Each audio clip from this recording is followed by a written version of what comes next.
What up, everybody? Good morning, junkies. Dan Kasper Show's on the air. Happy Tuesday, everybody. Appreciate you tuning in wherever you may be tuning in, however you may be tuning in. You got the radio dials. You got sportstalk1051.com. You can listen online on the Sports Talk app on the go, your Google and Alexa home devices, and the video stream, which is up on Facebook, Twitter, and YouTube. Appreciate you making us a part of your day on this Tuesday morning of October 25th. It is a Grind My Gears Tuesday. So, I know in the last few weeks, it's probably been more like a Grind My Gears Monday. But for those of you who have, I guess, saved your Grinding My Gears stuff for today, you can start to hit us up with what's grinding your gears. You got that Shoe Doctors bullpen texting line up, 715-830-1912, where you can text us. You can tweet at me at DANKASPER,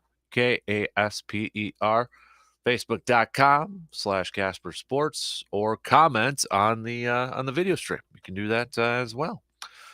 But yeah, what's grinding your gears? Get something off your chest? Maybe make you feel a little bit better. What else is on the game plan here for this morning? Well, speaking of the green and gold, so Matt LaFleur chatted a little bit with the media yesterday. Nothing too earth shattering. Again, like we mentioned yesterday, nothing really big or newsworthy or anything like that, other than maybe that Alan Lazard was spotted in a sling. So you got him banged up. Matt LaFleur was pretty non-committal, pretty vague about his availability against Buffalo. But, I mean, you got Alan Lazard who's banged up. Randall Cobb's on the IR. There's questions whether Sammy Watkins is, like, fully healthy, right? That deep passy Sunday, did he just kind of give up on it or what? But then, Christian Watson banged up. So, yeah, wide receiving core pretty thin. And I thought about this yesterday afternoon, and I'm glad Bill Huber from Packer Central actually wrote a piece on this and an article on this. But I was thinking about this yesterday. And I'm like, after we were talking yesterday about maybe the lack of receiving depth or the talent on this roster. And you kind of look at the passing game and it's like, how much of a factor is that? And I'm like, but you go back to the Cardinals game last year. We all remember the Cardinals game last year, right? The Thursday night game that Rasul Douglas really made a name for himself in that game, getting the pick in the end zone against his former team. But if you remember, that was the game where the Packers didn't have Devontae Adams. They didn't have MVS. They didn't have Alan Lazard. Devontae was on the COVID list. Alan Lazard was on the COVID list. Marquez Valdes-Scantling was on injured reserve. So they started that game with Equanimous St. Brown, Randall Cobb, and Amari Rodgers, and Juwan Winfrey coming off the bench. And yet they got the W. They're able to move the ball. They're able to score some points. And a big reason of that was Aaron Jones and A.J. Dillon combined to run the ball for 31 times for 137 yards. And it's like, yeah, and it was like, I was kind of like scratching my head. I'm like, what the HE double hockey sticks? And then you could go back, maybe a couple years when they faced the Chiefs. Remember that game? It wasn't Patrick Mahomes. Was it Matt Moore in that game, if I remember correctly, 2019? Because we have yet to really see an Aaron Rodgers, Patrick Mahomes showdown, the State Farm Bowl. But in that game, too, they didn't have Devontae. But it was an Aaron Jones game. Jamal Williams was on the ball club, too. Remember, he had that ridiculous catch in the end zone? And it's like, what? Okay. Kind of going back to what we were talking about yesterday with the lack of receiving talent. I'm like, but wait a minute. Whoa, we didn't have any damn receivers in some games, and yet able to move the ball in that. So we're gonna play a little unsolved mysteries coming up here in just a little bit on the opening drive. Gonna take a look at some stuff and try to put on our trench coats and best Robert Stack impressions and try to figure this thing out. But man, oh man, I was thinking about that yesterday afternoon, and I'm like, man, that just makes it even more confusing, and maybe that's why it's more frustrating with what we've seen these last few weeks or throughout this year so far. All right, other stuff on the game plan here. Hey, we're gonna chat a little Bucks. Bucks won't get back in action until tomorrow, whereas they take on the Brooklyn Nets. But that doesn't mean that they're not kind of in the news right now. Could the Bucks potentially be making a sort of big trade?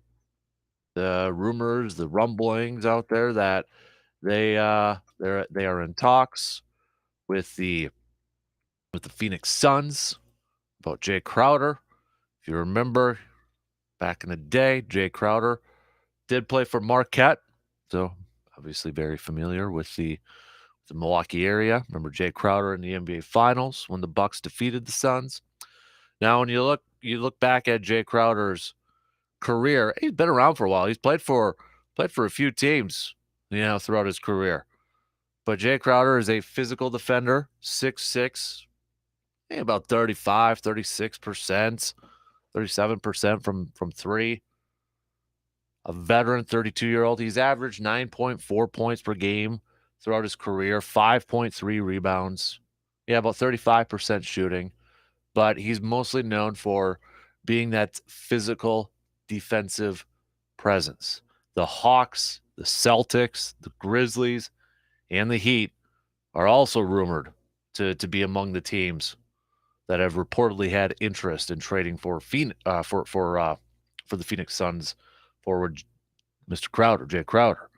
So we'll take a look at that because it's not as simple as putting some players together and trading them, because a little bit different.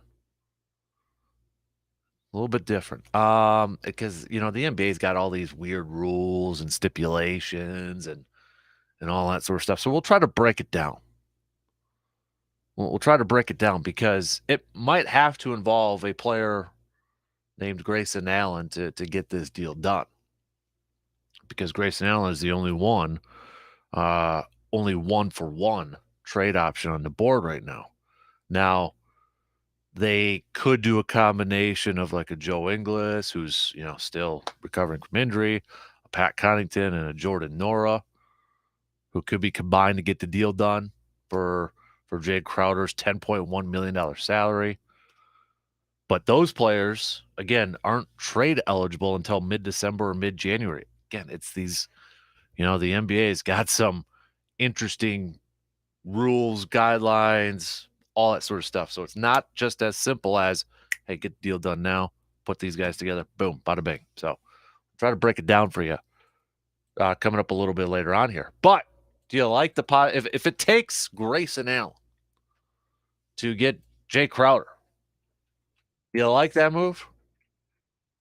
Now, when you look at Grayson Allen, he's younger.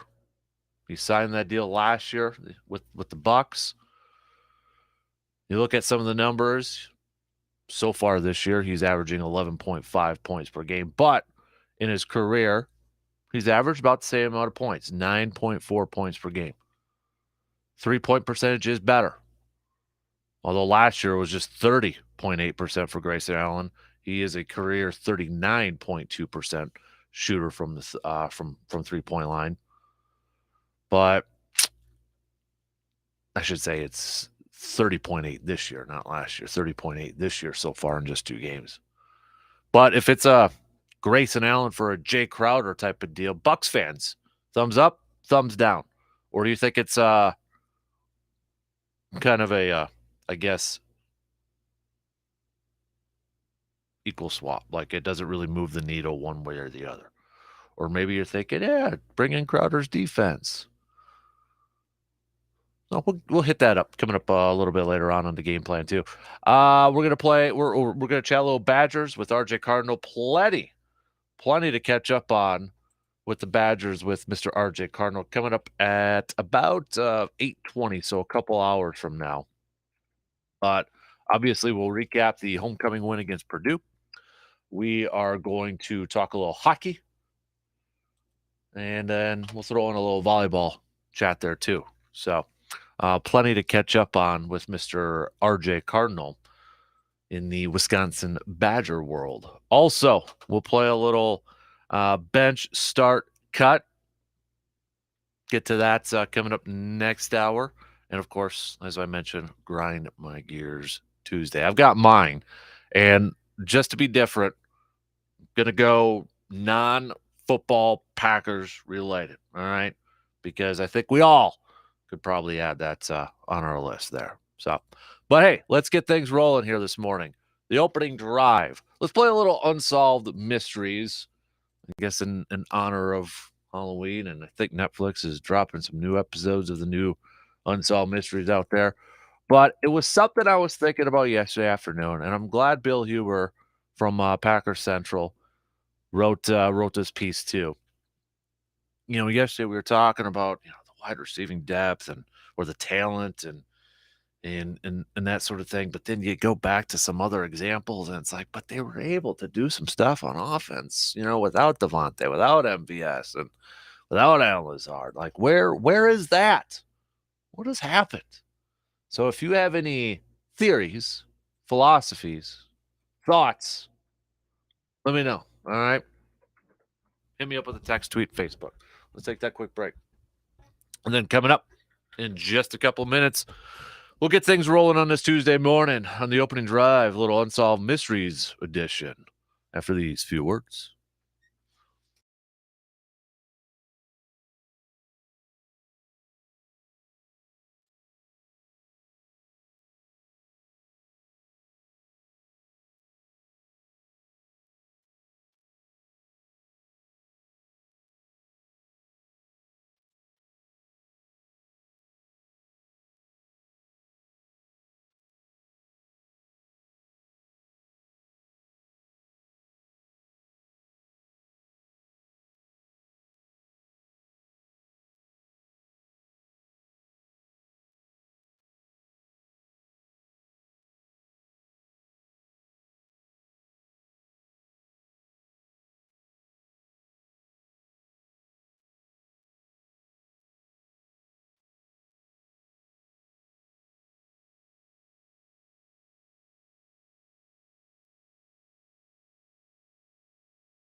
We are getting just a little bit closer and closer, inching closer to that winter season. So while all those leaves continue to fall, especially like some of the maple trees out there, and saw a lot of them on the road, like big piles on the road yesterday, going and picking up the kid from school and such. But anyways, while you're picking those up and trying to dispose of them and getting ready for winter, don't forget you got to get your vehicle ready for another Wisconsin winter as well. And that's where ASAP Used Auto Parts in Eau Claire can help you out. You need some new tires to do battle against those snow-covered roads? Well, ASAP Used Auto Parts can hook you up with not only the best tires, but at the best prices in the Chippewa Valley. What about those cold mornings? Hey, don't cross your fingers hoping your car will start that morning. Take out the worry and get a new battery from ASAP Used Auto Parts. And oil change to keep your engine running smooth in these harsh winters? Yep, guess what? ASAP Used Auto Parts does that as well. Plus a wide, huge selection of high-quality used auto parts to help you save money for repairs or if you are remodeling a vehicle. When it comes to helping make sure your vehicle is ready for the road, ASAP Used Auto Parts is ready to help you. Let's do it, baby. Let's try to figure this thing out. That's right. Well, unsolved mysteries. Packers offense edition to get you rolling on this Tuesday morning. Still the creepiest theme song, in my opinion, ever out there. Getting goosebumps thinking about my childhood watching this show all the time. Ooh. By the way, anybody loves a little old school unsolved mysteries, Pluto has a 24-hour channel. You're welcome for free. All right, let's figure out this Packers offense though, because yesterday we were talking about we're trying to figure out pinpoint. Okay, well, it's got to be like talent at wide receiver, right? Got to be that. And then I was thinking yesterday, I'm like, but you know what? We've got examples of this thing, of this group getting it done and getting W's without the likes of a Devontae or an MVS or even an Alan Lazard or anything like that. And specifically, I'm talking about last year's game against at that point was the undefeated Arizona Cardinals on a short week on a Thursday night game in Arizona. And if you remember, Packers got that victory thanks to a Rasul Douglas pick in the end zone, 24-21 to secure the victory. But let's kind of take a look at this here. So it's like, okay, if they could get that done, they got it done then. And then, if you want to, you can go back a couple years ago against Kansas City, and we'll probably bring that game up too and kind of look at some of the numbers and try to figure this thing out. Well, we try to solve this mystery that's going on right now. But let's look at the Cardinals game here first. So total yards, Packers put up, I'm going to pretty much focus on Green Bay here, okay? So in terms of total yards, the Packers did put up 335 total yards. Only 184 of those came via the pass, meaning basic math, 151 rushing yards for the green and gold. When you look at it, A.J. Dillon had 16 carries for 78 yards in that game. Aaron Jones, 15 carries for 59 yards. I mean, 31 rushing attempts. 31. That's like double, triple than what we've been seeing the last couple of weeks here. So, clue number one? I think so. We'll get back to that coming up here in just a minute. Let's take a look at some other stuff. Packers had 24 first downs. 24 first downs. Okay, Dan, well, how does that compare to, some of the like the previous game here? Well, just 16 against the Commanders. 16. Third down efficiency. Packers were 0 of 6 from third down efficiency. We're not counting those penalties that got them first downs. 0 of 6. There's a couple things on this thing. So they faced 6 of them. If you go back to that Cardinals game last year, 14. 14 they faced or had. They converted 6 of 14. They were also 2 of 4 on fourth down efficiency, 0 for 1 against Washington. What does that tell me? Oh, wait, Green Bay had the ball more for more plays on offense. Oh, in fact, total plays, Green Bay, 72. Compared to Washington, 47. 47. Yeah. Time of possession in this Cardinals game from last year where they had no wide receivers, 37 minutes and 35 seconds. Time of possession against the Washington Commanders, 22 minutes and 53 seconds. So there's some eye-popping things that kind of stand out to that, right?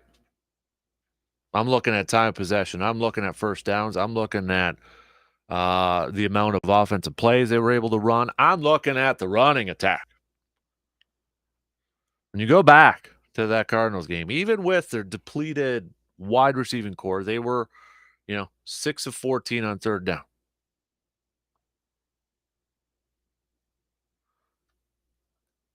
Turnover battles were another key thing. The Packers so far this year haven't won the turnover battle in any game this season. None. Cardinals game, they were able to get 2 picks. And we know about the Rasul Douglas one. Taking care of the football. Right?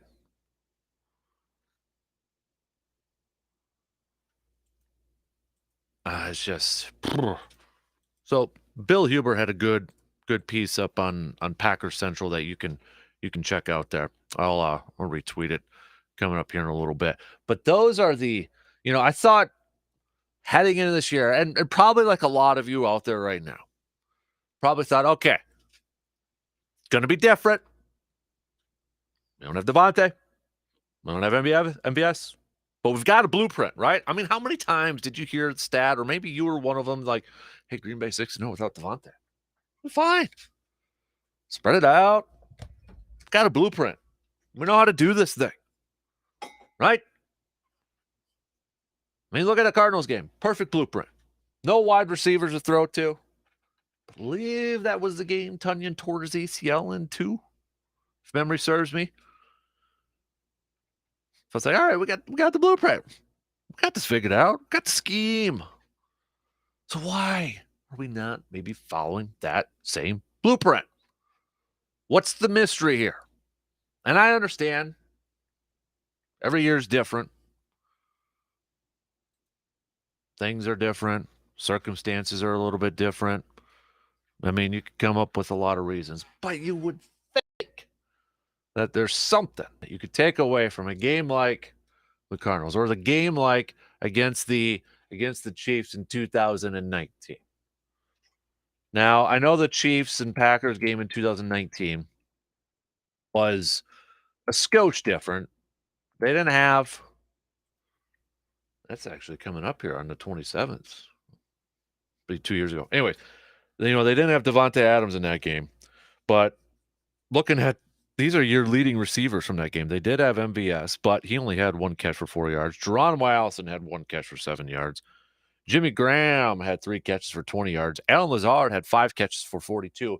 Your second leading receiver was Mr. Whitewater touchdown Jesus himself, Jake Kumaro, 2 catches for 48 yards. But it was Aaron Jones, 7 catches for $159. Yet Aaron Rodgers was 23 of 33. 23 of 33 for 305 and 3 touchdowns. So we've seen this scheme, this offense work when it's been missing some of its receivers, top receivers. So why or what's going on here? That's the mystery. And we can point to a bunch of different things, but I think the big thing here is, and Matt LaFleur touched on it a little bit yesterday, but You talked about because he's going to continue to get asked about sticking with the run game until they probably, get like 25 rushes, average 25 to 30 rushes in a game.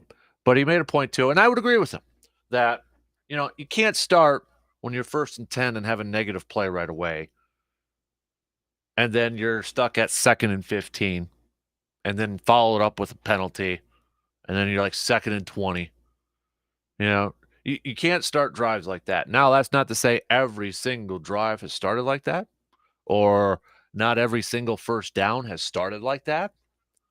But I think we would all agree that there's been probably more times than not, or a few too many, I should say, where there's been negative plays that have really altered the drive. And considering we don't have any faith right now in this passing game, if you're starting off 1st and 15, 2nd and 17, whatever it may be, you ain't feeling too good about them picking up that first down probably, unless it's, you get a little bit of help from the laundry that's on the field with the yellow flags. But I also thought LaFleur made an interesting comment yesterday too. And you kind of wonder, and I'm not, when I bring this up, I'm not trying to insinuate there's discord, there's drama, there's bickering, not at all. But I thought it was interesting when he said, kind of paraphrasing, Ryan Wood, who was at the presser yesterday, covers the Packers, had said Matt LaFleur isn't asking Aaron Rodgers to strictly stay on schedule on offense, but his preference is for the scheme to work. Quote, "You'd like to get guys open in rhythm. I think that's your goal as a coach. Anytime a play has to go off schedule, I feel like it's a crappy call. So are we getting a little too much off schedule?" And then you kind of hear Aaron after the game on Sunday kind of with a little smile and say, hey, maybe I need to go off schedule here a little bit and try to make some plays and that sort of thing. But I think that, if we were to solve this mystery, you have got to win on your early downs. You have got to pick up, some big time yardage on your first and your second downs. I mean, and you just flat out have to do a better job on 3rd down. I mean, you can't go over. You can't go over. That's ridiculous. You go over, well, no duh, you're going to have only, 40-some offensive plays ran. You've got to sustain drives. So if it were me, and we can have like this magical wand out there that you can, just do a little fairy dust or whatever and be like, okay, this is how it's all going to play out. You win on your first down. You set up for a 2nd and manageable 5. 2nd and 6 even. Maybe pick up a first or just give yourself a 3rd and 1 situation. And then don't overthink things sometimes. Don't get too cute sometimes. But this scheme, or their offense, I should say, is dependent upon the scheme winning it. And I think maybe sometimes we get, when I say we, I'm talking about Green Bay, they get a little off schedule too much. And then that doesn't allow the scheme to work. But you also, too, I mean, dudes got to do their jobs. Players got to do their jobs. I mean, you got to execute better. That's why I feel like it's not just one thing. It's a bunch of different things on this thing. And it's all adding up to be one huge problem. But win on your first downs. Commit to the running game. Teams aren't going to respect your passing game unless you show something. And right now, you ain't showing anything. But if you can establish that running game, make it a threat, stick with it. Don't have stupid penalties that bring back big runs. Hold your blocking assignments. Do your job. They don't help out your passing game. It starts up front. Starts with the big boys up front. Do your blocking lanes. Don't get flagged. We always hear offensive linemen, they'd rather run block instead of pass. Allows them to be a little bit more physical. Allows them to show off their athletic abilities here a little bit. And stay on the field. Gotta stay on the field. You can't go and continue to have 40-some low 50s plays per game. That's not going to win you a bunch of games with this style of with how this team is made up. That's just not. You've got to win time of possession. You've got to establish that run game, and you've got to clean up the small mistakes. This is a team that has no room for error. So when you look at, games against like the Cardinals that they had last year or the Chiefs a couple years ago, they've proven they can do it. That's the thing. They've proven that this team, they can do it. They can win ball games without Devontae, MVS, and even Allen Lazard. They've proven they can go and win a game with your top receiver being your running back, or, in this case with the Packers Cardinals one from last year, Aaron Jones was your top receiver with 7 catches for just 51 yards. Aaron Rodgers threw the ball for only 184 yards. But you've proven you can do it by sticking with the run, running the ball for 31 times, 31 attempts.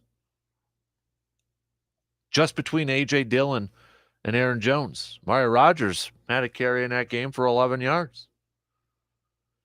Now, is it a little bit because of some of the injuries are affecting the jet sweeps and all that sort of stuff? Possibly. Could be.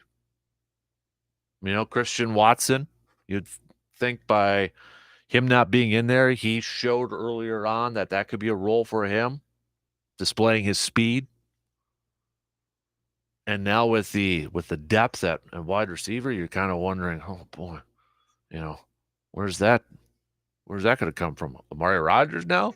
Mario Rodgers might have to play more snaps on offense at wide receiver, given the depth at that position group.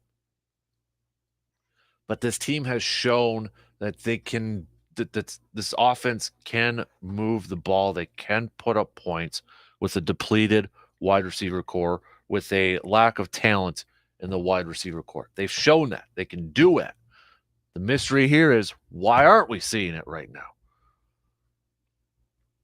Do they have to go back to that blueprint? And for me, it starts by cleaning up the up front, the offensive line. Those dudes have to step it up, play better football, execute better, don't have stupid penalties, and then the play caller and the quarterback have to stay committed to the running game. You have to have positive yards early in your drives. You can't start off drives 1 and 15, 2nd and 20. If teams are going to continue to put Green Bay in those situations, it's going to be a long day for Green Bay. Do your job up front. Stick with the scheme. Cut down the mistakes.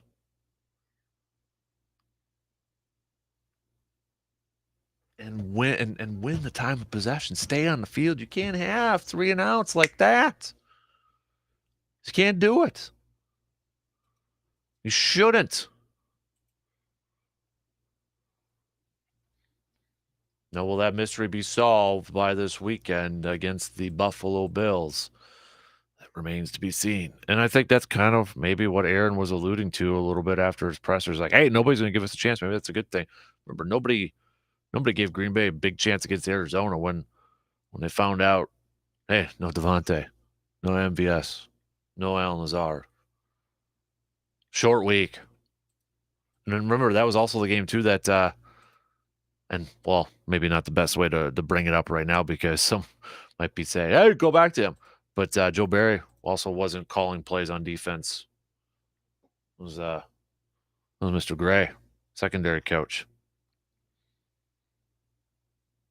But that's how I would solve the mystery. cleaning up the mistakes from the offensive line, settling down, doing your job,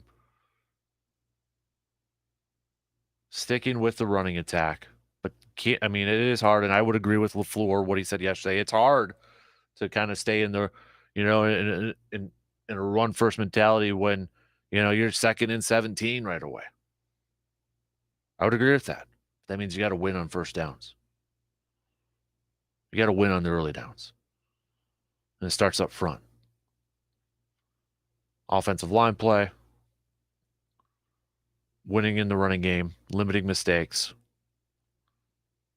winning the time of possession, and converting. Got to convert. You've got to convert. Extend those drives. That's what they got to do.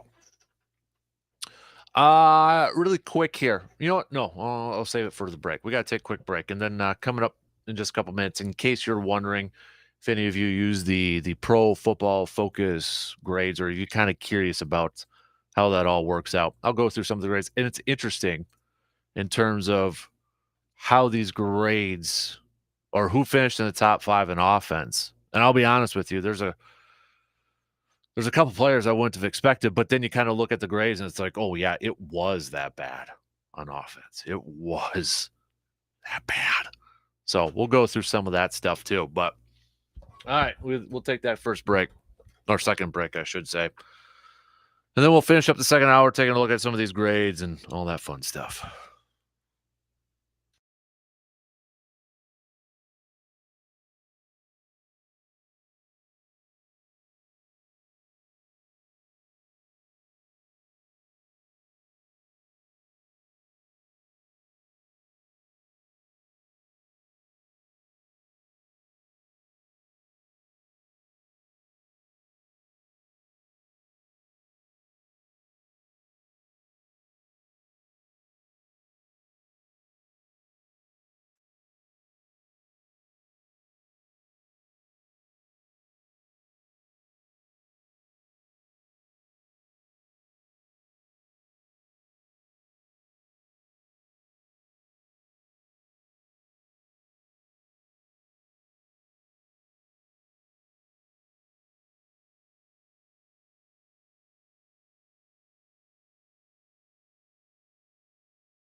Got about 10 minutes to the top of the hour here.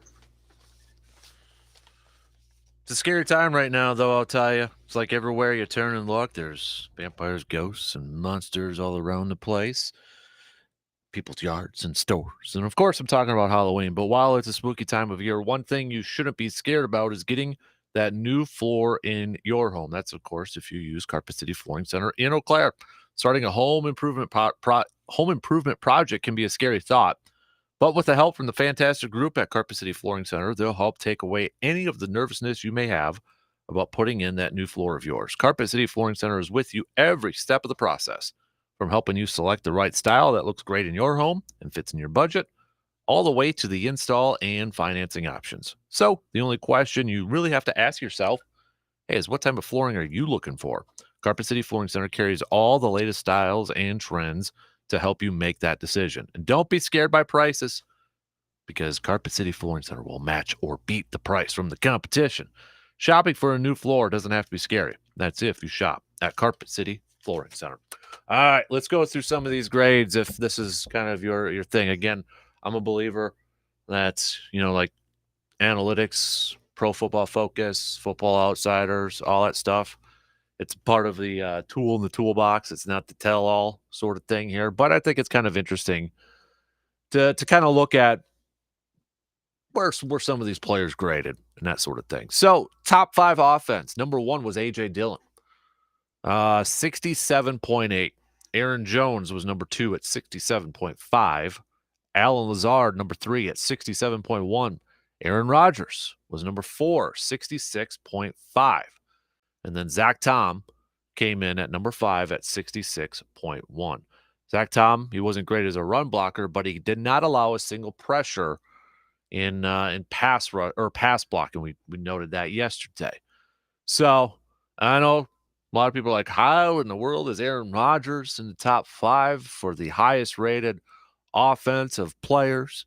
Well, okay, I just went through the grades, right? 67.8 for A.J. Dillon was the highest. Now here's the top 5 for defense. Devondre Campbell, 94.3. See a difference there, right? Rasul Douglas, number 2, 90.7. Then you have a little bit of a drop-off there. Number 3 was Dean Lowry, 79.7. Quay Walker, and perhaps maybe his best game as a professional, 78.0, number 4. And then number 5 was Rudy Ford. Going back to Quay Walker here for a second, he led the team with 7 total stops, including 6 against the run, and he had 3 pressures, including 2 quarterback hits. So maybe we might see Quay Walker a little bit more blitzing up the middle, perhaps, potentially. There's some talk about that. All right, how about the bottom 5 of the offense? Number 1 was Mercedes Lewis, the lowest graded player, 30.9. Robert Tonyan was number 2 at 35.4. Romeo Dobbs, 43.6. Elton Jenkins was at a 50. And then Amari Rodgers at a 50.3. Jenkins, by the way, was the only player on the offensive line with a poor pass blocking grade. Bottom 5 defense, Ladarius Hamilton. He was activated for this game. Eric Stokes, Jair Alexander, defensive lineman Reed, and then Kenny Clark at a 62.2. So Kenny Clark was the 5th lowest defensive player, right? 62.2. Go back to those offensive numbers. Highest one was A.J. Dillon at 67.8. I know they do offense and defense. It's not always graded similar, but you look at those numbers. Offense overall was poo-poo. Not great. Not great at all, man. So, again, today, no practice. We won't hear anything unless Aaron Rodgers, quarterback number 12, says anything of note in his spot with his good buddy Pat McAfee later today. We'll see. But, man, I haven't really heard. I mean, we did see a trade yesterday. We saw a trade yesterday for the Jaguars. I mean, they're Breece Hall, their running back, went out with ACL. He's done for the year. So what the Jaguars or what the Jets do? Like hours afterwards, they go and make a trade for James Robinson, the running back from the Jaguars, which for many Packers fans, it's like, hey, a team that's making moves. They're 5-2. They're trying to go for it. They suffer an injury at a prime position, and they go and make a move. Where's our team not doing something like that? Well, it's a question that's being asked by many Packers fans right now. Trade deadline a week from today. Will they have a move made by then? Honestly, I really wish they would make if they were going to make a move. If they were going to make a move, I'd rather have it, like by today or something, so you can get the guy into practice and at least have him on the field for a little bit on Sunday against Buffalo, just a little bit there. That's just me. But if they plan on, if their goal is to make a move, I'd kind of like it to happen at this point. Get him a couple snaps in for practice, get him in town before tomorrow's first practice, get him on the field against Buffalo for a little bit there. I mean, right now, your starting wide receivers, assuming Allen Lazard ain't playing, is probably going to be Romeo Doubs and Amari Rodgers in this game against Buffalo. And honestly, I probably think Juwann Winfrey's going to be activated or promoted, I should say, to the 53 because he can't, he's already done his maximum of 3 activations from the practice squad to the game day roster. So the next time they use him, they got to put him on that 53-man roster. So either Juwann Winfrey is going to stay on the practice squad for the rest of the year, or he's going to be on that 53-man roster throughout the rest of the season. And I feel like Juwann Winfrey's probably going to be promoted to that 53-man roster here at some point this week before the game. Probably going to happen. So we'll see. Now, will they make a move? Who knows? Let me put that button in there. It works. Hey, how's it going, Kasper? Going. Are you watching the World Series? Are you switching to baseball? Even though we don't have a team in it, are you going to switch just because it's a big game? I always like October baseball, so I pay attention to it anyways. Do you? Yeah. Yep. Drama. The championship series were a little boring because, well, I shouldn't say boring. There were some good moments, but they went really quick. Okay. But you're like, even if you don't necessarily have a team in the Super Bowl, you watch it because it's the big game at the end, similar with World Series. Yeah. So there's this guy in Michigan. I was going to ask you about this. You have cards. You're a collector. You do sports memorabilia. A lot of people get on board with that. I know my dad had football cards when he was young. That was his thing. Well, there's a Michigan man. He's going to prison for 2.5 years. Did you hear about this? No. He was selling fake vintage baseball cards like for years. So his name's Brian Kennert. He was sentenced in federal court. So it was a big deal, over like $43,000 worth of cards. He presented them like they were original in an unopened pack. So the truth was, he opened packs, he took the original card and then replaced it with a fake and then resealed the packs and did this for upwards of 30 years. For 30 years? 30 years. Doesn't that seem like more work than just keeping it on the up? How the heck did he get, I guess, caught? I assume somebody recognized the fake or something. Or they would have knew had that to he was doing it somehow. or saw him doing it or saying, hey, what are you doing with the little resealer there, buddy? That's sketchy. It's not like he's going in and just taking out the gum. So, I mean, something is definitely, but why go to all those lengths to do that? You know what I mean? It's hey, there's weird people. Okay, so if you were going to spot a fake, could you? Because you do a lot of memorabilia. No, I couldn't spot a fake. No? I'll be honest, I couldn't. Because if he's doing this for 30 years, obviously they were good. That's the what I was quality going to say. Was right there, and he was going through the trouble to reseal the packs and like make it look legit. And that's what I always wonder about criminals. Not just this dude in Michigan with the baseball cards, but anybody. It's like you hear about these large, like orchestrated, deep schemes. It's like people will go to such lengths to do stuff like that. Why not just put all of those efforts to something positive or good and then be equally as successful, not being a shyster? Right. That seems like a much better plan to do. It's like, why put all your effort in dumping it into being a jerk? Yeah. The other thing too would be like autographs. Like I know you can have them like certified and all that sort of stuff. That's a good point. Yeah. It's like some of them, I've seen it where like Aaron Rodgers has a couple different ones, but I think there's like a common one he has. But that also gets a little nerve wracking. Like if you go So on eBay and you're like, oh, that's a heck of a deal, $20 for an Aaron Rodgers autograph, and it's like, is there a yeah, guy sitting next to it with a Sharpie and you right. can see him writing them, off I the was one of those as a kid. I it, bought a Shaq and Penny Hardaway autograph off eBay for $20. I'm like, yeah, that ain't real. but if you were behind, like, say somebody that, owns a card shop here locally or can, like look in and spot the differences and things like that, do you know somebody that could pick him out right away? I Probably, mean, yeah. I that know a to couple me people. takes like absolute Mhm. training. When it comes to autographs, that would almost be easier to fake, I would 'Cause you think. can, like it would be easier to fake, I think, if you're really good at, like, tracing or following. Yeah. Yeah, and I know they've got, like, the certifications, the JSA and the PSAs or whatever, so Yeah, but that begs the question, does anybody have an autograph that isn't the same every time? that's true. I think Because that yeah, there's like those on handwriting purpose? experts. Yeah. I How wonder do if they do there's that? but I I wonder if wanna there's somebody that makes theirs intentionally different every time just to I know complicate there was things. something Donald Driver a while ago always said, like, there was certain glitch I think he always wrote "Go Pack Go" on his or something Okay. like that. I can't Well, remember, but there was something about Donald also Driver. stay off eBay. Exactly.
All right, second hour kicking off right now. Dan Kasper Show is on the air. Appreciate you tuning in wherever you may be and however you may be tuning in on this Tuesday morning of October 25th.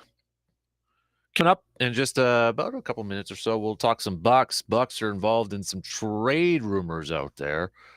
Could Jay Crowder from the Phoenix Suns, former Marquette Hooper, could he be a Milwaukee Bucks soon? And Bucks fans, would you like to see Mr. Jay Crowder become a member of the Milwaukee Bucks? Might be a kind of sort of difficult for the Bucks to move him. We'll explain that because, well, the NBA's got some weird trade rules and that sort of stuff. But before we get to that, we're gonna do a little grind my gears. I'll go with my my grind my gears Tuesday tidbit. If you've got anything that's grinding your gears, you can hit us up. We'll pass those along too. Get it off your chest, okay? Get it off your chest if you want. Hit us up with a comment on the Facebook stream, YouTube stream, Twitter stream, or on the Shoe Doctors bullpen line with a quick text 715-830-1912. All right. Before grind my gears, sports nuggets of the day. 1947, the Army football team was defeated by Columbia 21-20. The team had gone unbeaten in 32 games that spanned 4 seasons. They had earned 2 national titles, same time frame. Let's go with 1964. Jim Marshall, the Minnesota Vikings, picked up a San Francisco fumble and ran the wrong way, 66 yards into his own team's end zone for a safety. 1978, Gaylord Perry became the first pitcher to win the Cy Young Award in both leagues when he won the award in the National League. 1986, the Boston Red Sox lost Game 6 of the World Series to the New York Mets. The winning run was scored in the 10th inning when a ground ball went through Boston first baseman Bill Buckner's legs. Ever since the Red Sox won the World Series in 2004, you really haven't heard a whole lot about Bill Buckner anymore, or that play, right? It's kind of calmed down now, I feel like. I don't know, maybe I'm not paying attention that much, but ever since Red Sox have, won that World Series, it's simmered down now a little bit. But that thing was all over the tube for the longest time. We got 1987, the Minnesota Twins defeated St. Louis in the first World Series to include indoor games. It was the first championship for the Twinnies. I remember this, 1998, Jason Elam, Denver Broncos kicked a 63-yard field goal. The kick at that time tied Tom Dempsey's 28-year-old NFL record. Also in 98, Jerry Rice set an NFL record of many when he caught a pass in his 184th consecutive game. Also during the game, Rice became the first player to surpass 17,000 career receiving yards.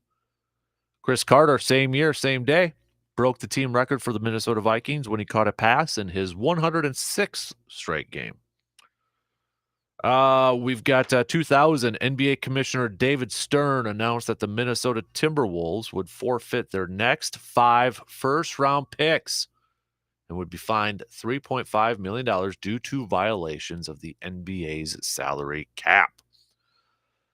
Bobby Bowden, Florida State in 2003, became the winningest coach in major college football history with his 339th victory. 2005, the White Sox defeated the Houston Astros 7-5 in the first World Series game to be held in Texas. The game was also the longest in World Series history at 5 hours and 41 minutes. Wow. Those are just some of your sports nuggets of the day.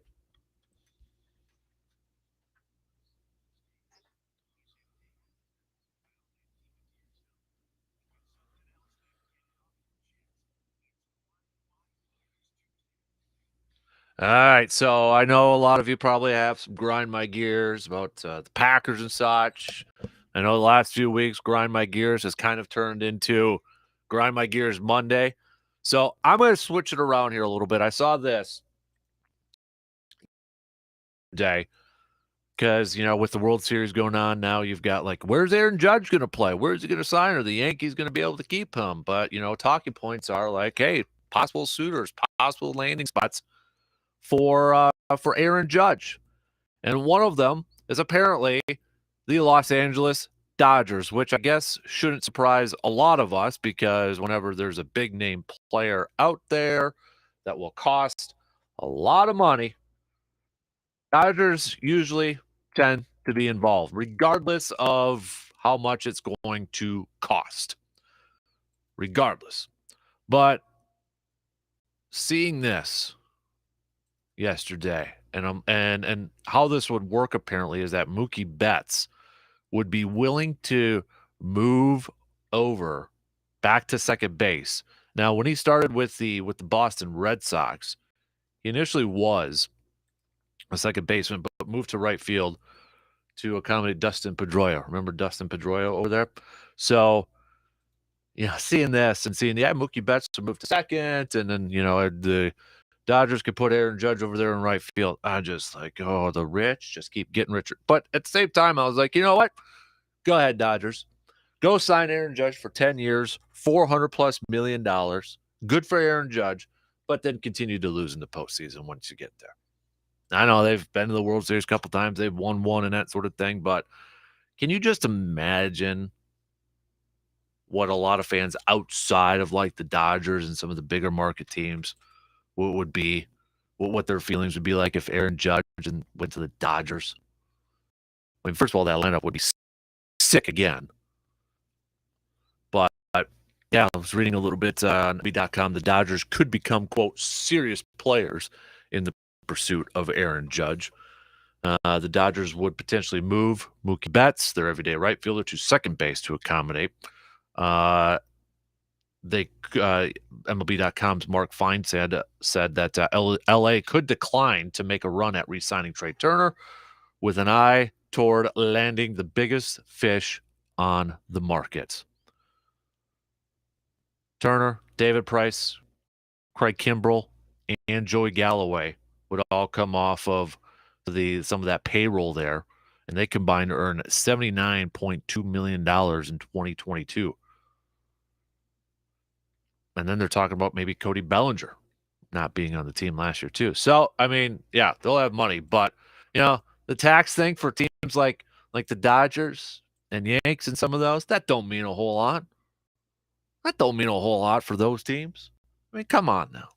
Let's be real. It don't mean anything. It just grinds my gears.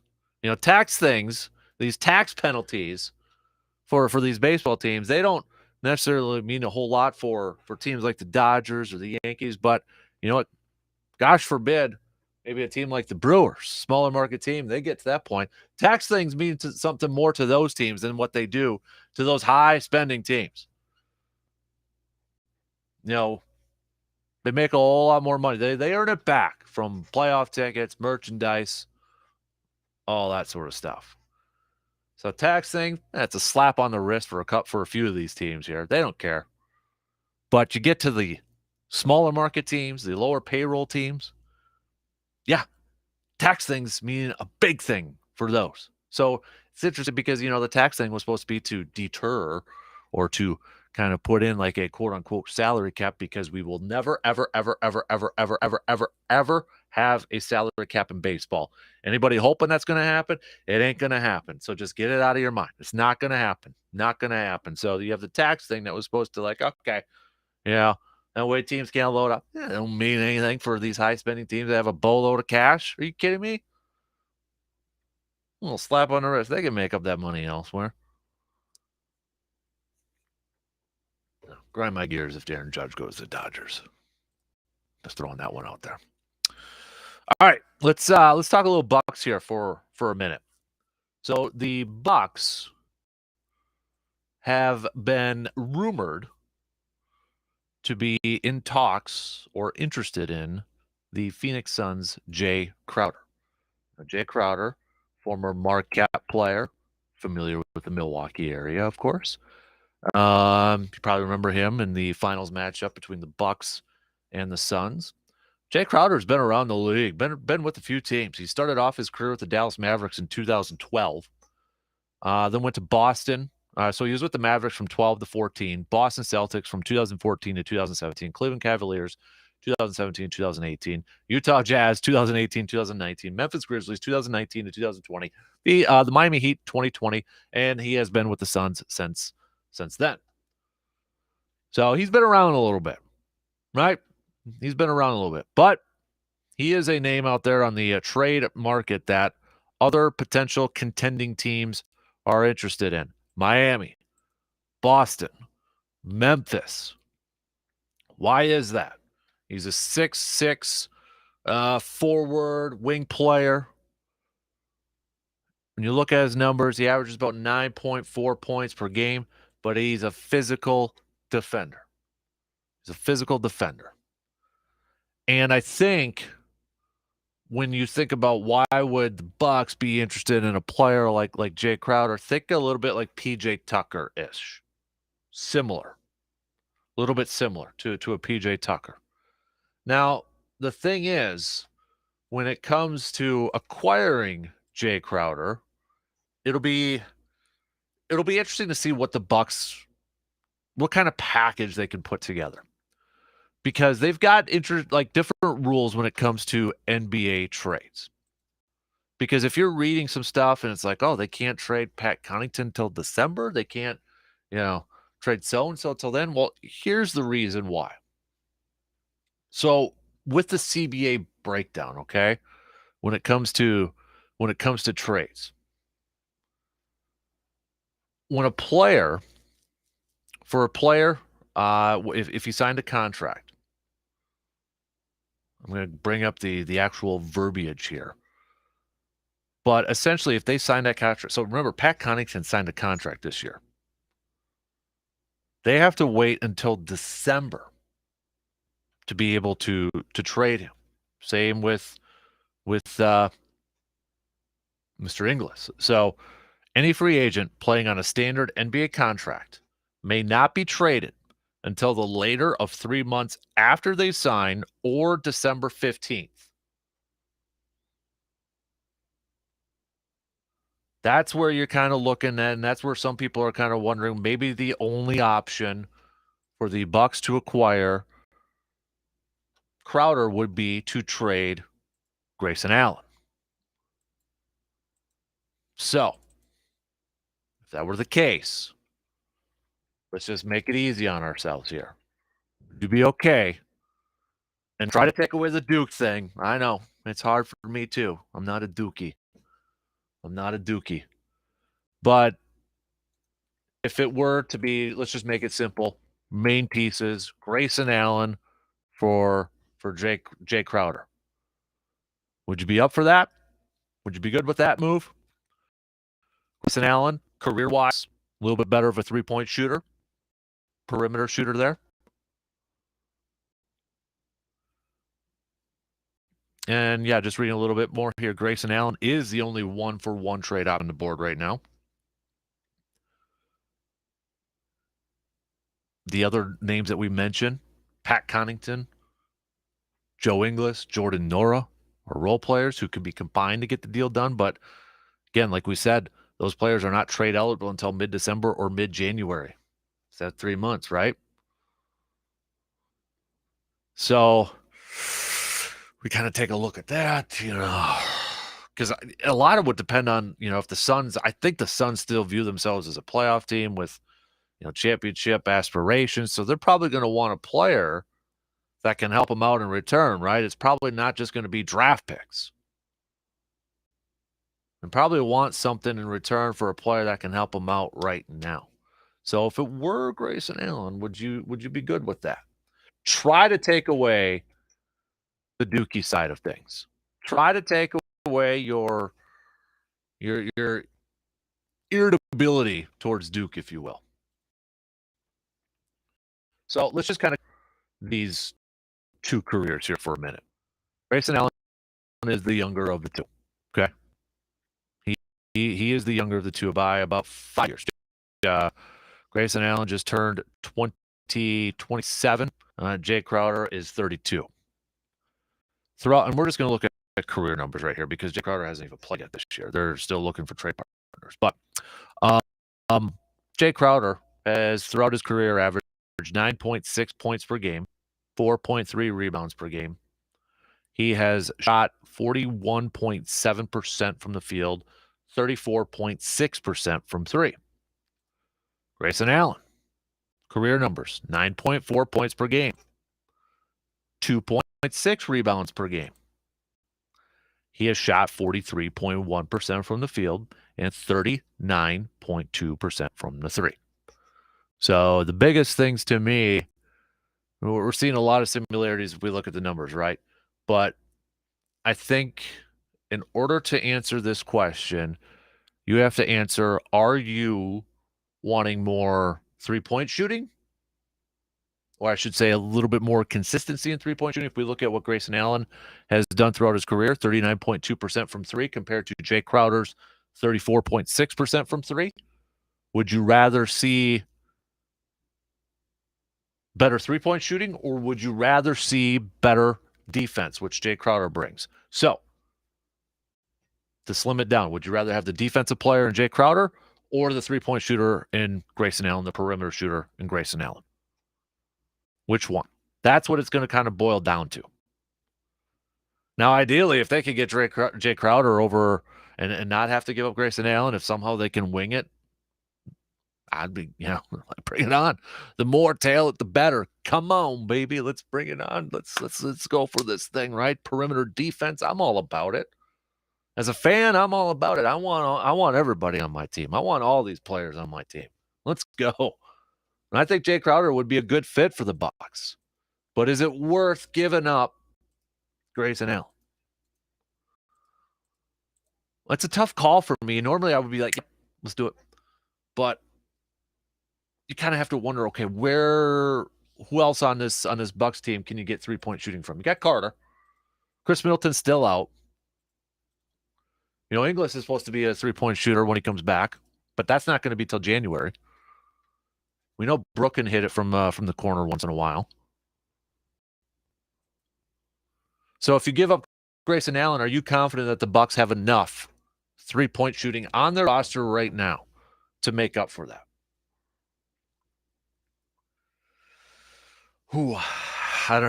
That's a toughie. I mean, I know I'd said on Twitter yesterday, I'm like, bring it on.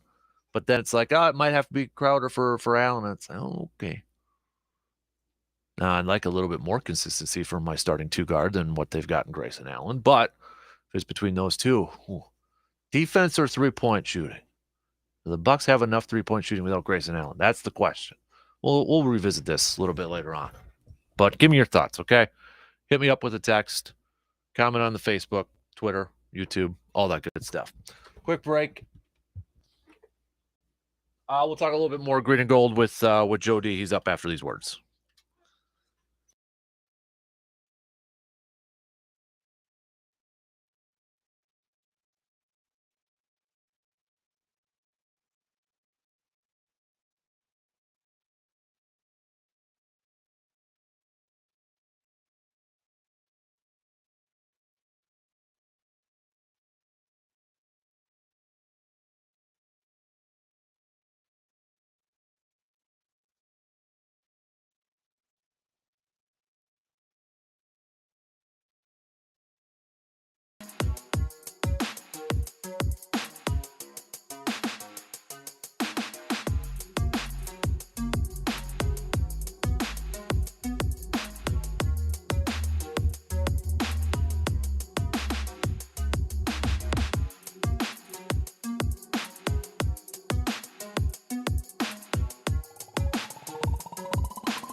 Don't forget to be subscribing to the Man Cave podcast, brought to you by our awesome friends at Hy-Vee and Toyson Ford. New episodes up each day.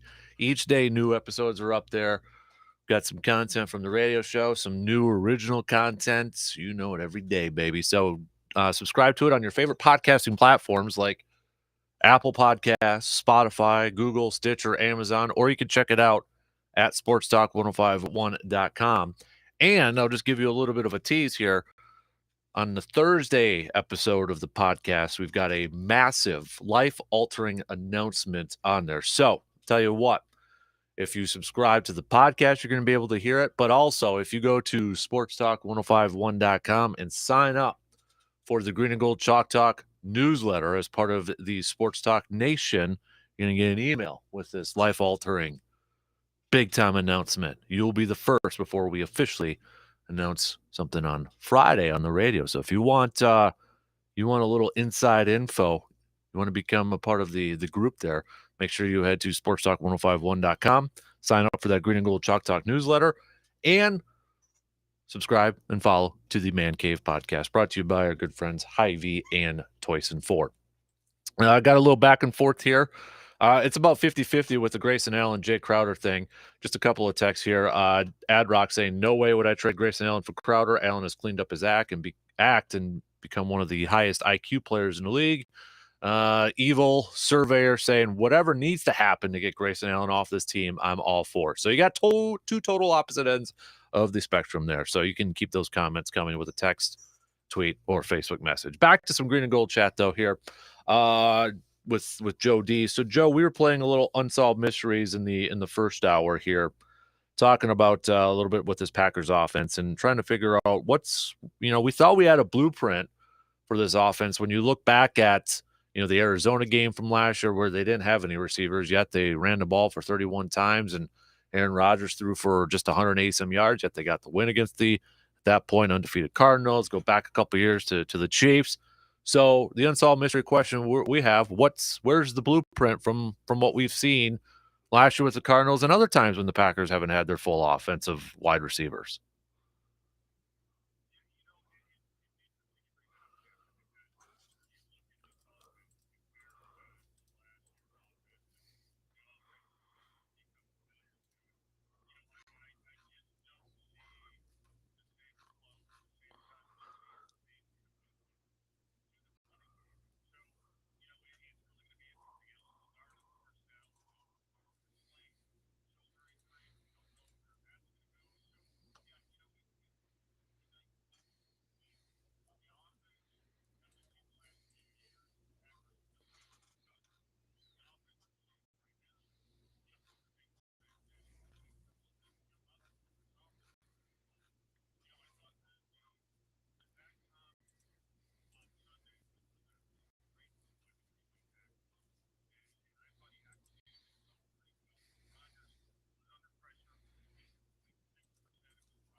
So going back to a question we asked yesterday is did we just maybe kind of overhype or did we have too high expectations for this team knowing that you know what their wide receiving core the group there was a little unproven. Alan Lazard making the jump to number one. We were counting on some new faces like the rookies like Quay Walker on defense or a Reed on defensive line coming in and really improving the depth there. Not to say that the goal wasn't any different because I think with the quarterback of Aaron Rodgers, the goal should always be a Super Bowl. But did we, as many Packers fans, kind of have too high of an expectation for this team this year?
So, we obviously Devontae Adams gets a lot of the talk about how much they miss him. But knowing what we know now, and I know hindsight 2020, but given what we've seen, should they have made a bigger play for MVS as he's displaying to be a huge deep threat for the Kansas City Chiefs as of late?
Was it smart though to put all that faith in younger wide receivers? We talk about the talent that's potentially there, but for a team that has Super Bowl goals and Super Bowl aspirations, was that necessarily a smart move by Goody in the front office and the Packers to put a lot of faith? And I understand that you got to take risks with as a GM, and you got to take chances with a team. In hindsight, 2020 is it's the easiest thing to second guess everything and Monday morning quarterback everything. But I mean, was that necessarily the smartest thing to go about? Hey, we're going to bring in Sammy Watkins and we got Randall Cobb and Alan Lazard as our veterans. I mean, now, I mean, looking back at that, that's not the greatest thing. I mean, I guess the question is, did Goody do enough to help out this team? Is he the number one target for a lot of these fans out there questioning why this team isn't better than what they should be right now?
So you mentioned a week from today is the trade deadline for the NFL.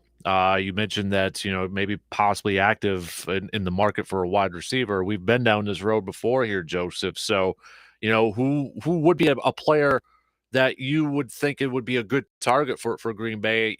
Somebody that could come in and maybe not necessarily have a chemistry right away with Aaron Rodgers, but at least demand the respect from an opposing defense that could maybe help open up things for other players on this offense.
I know you kind of already said you're picking Buffalo to win this game, so I won't ask you for necessarily a pick here. But if they don't make a move by a week from today, does that tell you anything about, because there's been some speculation. Well, if they don't make a move, maybe that tells us what Goody thinks about this team and their chances for this year and that sort of thing.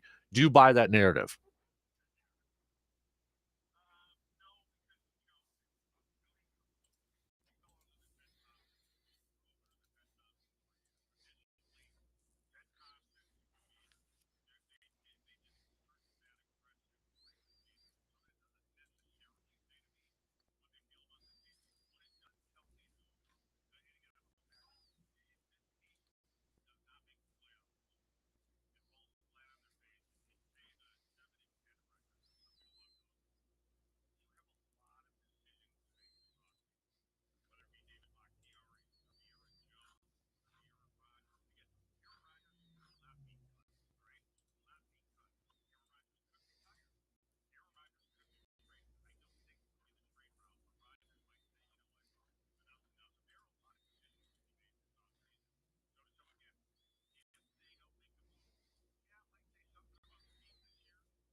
All right, Joe. Appreciate the time as always, buddy. Really quick, does Green Bay cover at all during against Buffalo?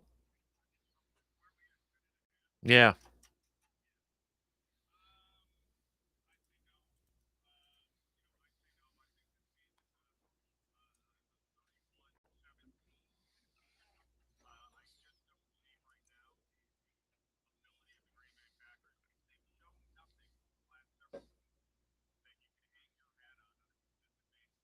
Hmm.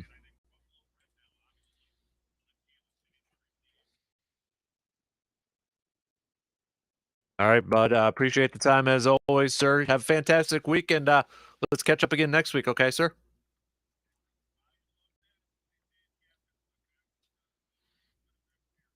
Sounds good. I'm up for that. You just let me know, okay? You too. There you go. There's Joe DeGuano joining us here for just a little bit. We got to take a really quick break, and then kind of got some breaking news here in the world of college basketball. We'll hit that up, and then bench, start, cut, just past 8 o'clock. We'll tell you what the three are. It's a little Halloween edition.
don't forget, anybody having any luck in the outdoors, submit your photos for the Tilden Gun Trophy Board. Right on our website, sportstalk1051.com. You can access it a couple different ways. Just click on the Nation tab, or you can click on the Outdoors tab, and you can check out some of the pictures up there. I know I got to add a couple more up there, but if you haven't sent over your pictures yet during this hunting season, or maybe you're still hitting the water for some fishing, make sure you send those babies on over to the Tilden Gun Trophy Board and showcase it for everybody else to take a look at. We only got a couple minutes to the top of the hour. Your bench start cut options. We're going with a little Halloween theme here because, well, Halloween's on Monday, so we kind of would have to do a little bit early here. So your bench start cut. The baddest, scariest, creepiest Halloween villain of all time between these three. You're going to go Michael Myers, you're going to go Jason from Friday the 13th, or Freddy Krueger, okay? Bench start cut. Because, well, next time we do bench start cut, it's going to be November. So hit us up now with those texts. Comment on the Facebook, YouTube, or Twitter video feed. All that good stuff. Before we get to break, a little bit of breaking news on the college basketball world. This is going to be the final year of Jim Nantz calling the Final Four in the NCAA tournament. Iron Eagle is going to be replacing him, but 2023 will be his Jim Nantz's final time calling the NCAA tournament and the Final Four. Now, he will remain calling football games with Tomo, and he will remain with the Masters. But right now, this is going to be the final year. The 2023 tournament will be Jim Nantz's final year calling the Final Four and those tournament games, saying that he needs to spend some more time at home with his younger children. But he will continue calling football games with Tony Romo and including the Masters. But Jim Nantz will no longer be calling NCAA tournament basketball games after this year. And it happens to be the Final Four in Houston, where, if you kind of know your history there, Jim Nantz went to the University of Houston and began his sportscasting career there as an undergrad. So a little special significance. So a little bit different. This will be the final year with Jim Nantz calling the Final Four. Just passing that along. Just saw that posted. It was posted late last night, so I guess it's not breaking news, but I just saw somebody had retweeted it. So it's kind of breaking news for me. So if you saw that already last night, my apologies. Yeah, I just saw it a little bit ago earlier this morning. So just passing that along. All right. Shot clock. Going to cut me off here. We'll kick off the 8 o'clock hour doing a little bench start cut, Halloween edition. Then we've got some Badgers chat with RJ Cardinal. We'll talk some Badger football. Big win against Purdue at homecoming. Basketball team's getting ready for the start of their season. We've got hockey, big weekend for men's hockey, sweeping 10th ranked UMD. So plenty to catch up on. We'll take a quick break, 2 hours in, one more to go on this Grind My Gears Tuesday. Don't forget, what's grinding your gears? You can send those babies on over too. Get that off your chest. All right, quick break. We'll be back in just a couple minutes.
All right, final hour on this Tuesday morning. Dan Kasper Show is on the air. Appreciate you tuning in wherever you're tuning in. However you may be tuning in, if it's the radio dials, 105.1 FM, 790 AM, online, sportstalk1051.com. You got the Sports Talk app. Take us on the go, Google and Alexa home devices, or the video stream that you can check out on the Facebook page, facebook.com/Kasper Sports, Kasper with a K, Twitter at DANKSPR, or on YouTube. Coming up in just a little bit here, we're going to be talking with RJ Cardinal, our Badger analyst from Zone in Madison. Talk Badger football. Badger football got a bye this week, but recapping that Purdue win, homecoming.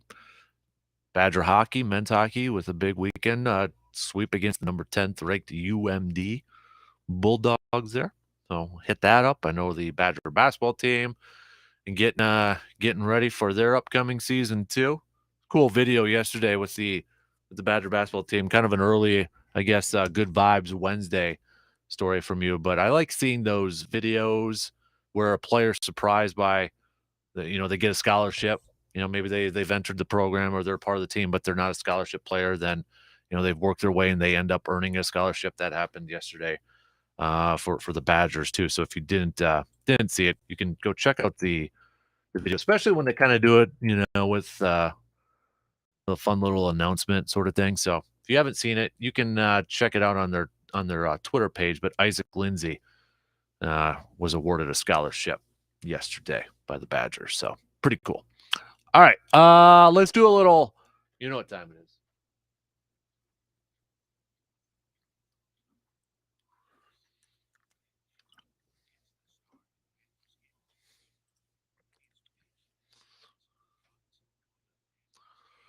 We're going with a little Halloween edition of Bench Start Cut here.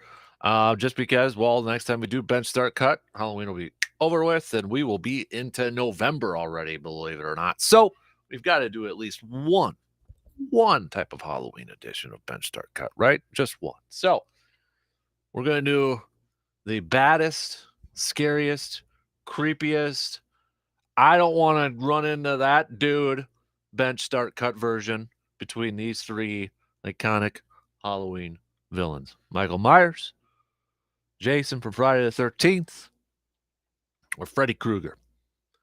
Who are your Bench Start Cuts? Hit me up with a message, okay? Mine, I'm going to bench Michael Myers. I mean, that guy just won't die, and I don't want to give away the ending of the latest Halloween movie. By the way, I finished it last night. I don't know what I feel about that movie. Don't want to give it away, but it's okay. So I'm going to bench Michael Myers because, I mean, that guy, he's in town. He can go all over the place. So he's a little bit more mobile than Jason, I would say. So I'm starting Freddy Krueger because, that dude goes in your dreams, right? It's been a while since I watched Nightmare on Elm Street, but, come on now. Goes in your dreams and that's where he gets you. That's kind of hard. I know Johnny Depp tried to stay up in those movies and stay awake and all that sort of stuff, but come on, a little hard. So I'm starting Freddy Krueger because that's the one I don't want to mess with, and then I'm cutting Jason. I'll just stay away from a campground and that sort of thing. So I'll just stay away from there. But my bench start cut, I'm starting Freddy Krueger as the scariest, the baddest, the one Halloween villain I don't want to mess with. I will bench Michael Myers, and I'm cutting. It's kind of weird because Freddy Krueger's got those weird fingernails. I'm cutting Jason from Friday the 13th. But I will say I think Michael Myers is the most iconic Halloween character, right? What do you think's the best Halloween movie theme song? It's got this one, The Exorcist, that sort of stuff, right? We're going to have a special Halloween podcast coming up a little bit later on this week and even on Halloween Day there. So, but you want to play along, you can hit us up with some text, some tweets, or Facebook messages, video comments, all that good stuff there. So, kind of up on some stuff too with the Jay Crowder, Grayson Allen question that we threw out there a little bit earlier. It's about 50-50 right now.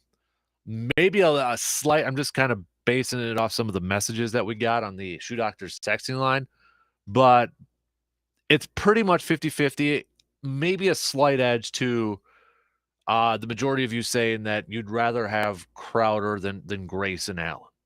So again, it's really close. I haven't counted it by hand because we've gotten quite a few. But if I were to guess, just kind of gazing at it and scrolling through some of them, it's pretty darn close to 50-50, maybe a vote or two more for Grayson Allen, or excuse me, for Jay Crowder. Maybe a vote or two. So if you haven't chimed in on that, let me know. The reason we're bringing this up is because of the rumors out there that maybe the Bucks are interested in acquiring Jay Crowder from the Phoenix Suns, the former Marquette hoopster. He's a 6'6" wing player, mostly known for his defense. So again, with like the trade rules in the NBA, they can't trade guys like Pat Connaughton and Jordan Nora and Joe Ingles, because with those rules, you can't trade them until like 3 months after they're signed or December 15th or something, depending. It's that whole date thing. A little bit different in the NBA, but that's the CBA in the NBA. So with those guys, they wouldn't be able to trade them until, December, January. So the only true logical trade person, true one-on-one logical person, is Grayson Allen that the Bucks could trade, because we know they're not trading Giannis. They ain't trading Middleton. They ain't trading Drew Holiday. That sort of thing. So boils down to, would you rather have Grayson Allen or Crowder? And when you look at the career numbers, I mean, a lot of them are similar in terms of points and that sort of thing. But it kind of boils down to, I think, these two things. Would you rather have a more consistent three-point shooter in Grayson Allen, or would you rather have a better perimeter defender or interior defender with Crowder? Kind of think like a PJ Tucker maybe type of role for Crowder. That's where I think that you have to make that decision. If you feel confident that you've got enough three-point shooting, or you've got consistent three-point shooting, and maybe you'll feel that way once, Joe comes back in January, their new free agent that has to play yet, recovering from an ACL injury. Maybe you feel that way when he's back, and maybe more playing time with Carter. Maybe you feel like you got that. So if you feel like you got that, maybe you do make a move to bolster up the defense for Crowder. But if you don't feel like you have enough three-point shooting, then maybe that's why you keep a Grayson Allen. Now, if there's a way they can figure it out, and that's the thing, is like, I don't, and I could be completely wrong, but I don't know if Phoenix, would want to just take on some future draft picks or cash or anything like that, because I feel like Phoenix is still thinking, we've got a window here that we wanted a player that's going to help us this year. We want a player that can go out there and help out Booker and DeAndre Ayton and Chris Paul and those guys. So they may want somebody that can play right now. Could be completely wrong, but that would just be my sense. So if you haven't chimed in, or if you haven't voted, we're kind of doing an informal poll here. Let me know with a quick text or tweet or Facebook or comment on the video stream. Which one would you rather have, Crowder or Grayson Allen? All right, we're going to talk some Badgers here coming up here in just a little bit, on some more college stuff with RJ Carnell. But quick update, or I should say, we missed this a little bit earlier, but Bears did get the victory last night, 30-14 against the New England Patriots. New England went in with a 14-10 lead after Mac Jones started the game, but it didn't last that long. Bailey comes in, got everybody pumped up and excited. Excuse me, it was Bears. It wasn't 14-10, 20-14. Excuse me. But then the Bears shutting New England out in the second half, picking up that 33-14 victory to improve to 3-4 on the season. Justin Fields, 13-21 for $179. One touchdown pass, one interception. He also led the Bears in running the football, 14 carries for 82 yards.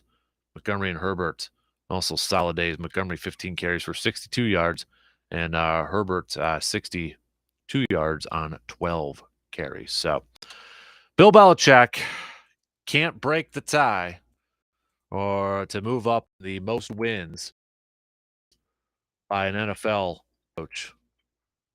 It played out perfectly, right? It played out perfectly.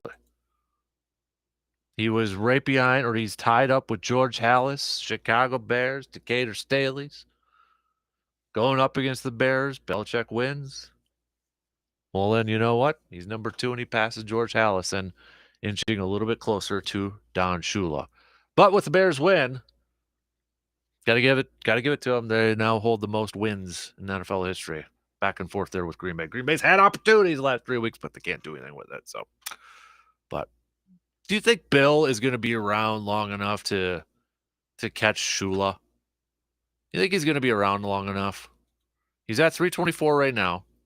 Shula's at 347. Bill Belichick is 70 years old. He will be 71 next year. His birthday's in April. So he's 23 wins away from tying Shula.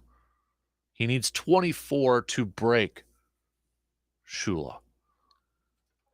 Do you think he is going to be around? And do you think he can do it maybe in the next 3 years? You know, they're 3-4 right now. Patriots are 3-4 right now.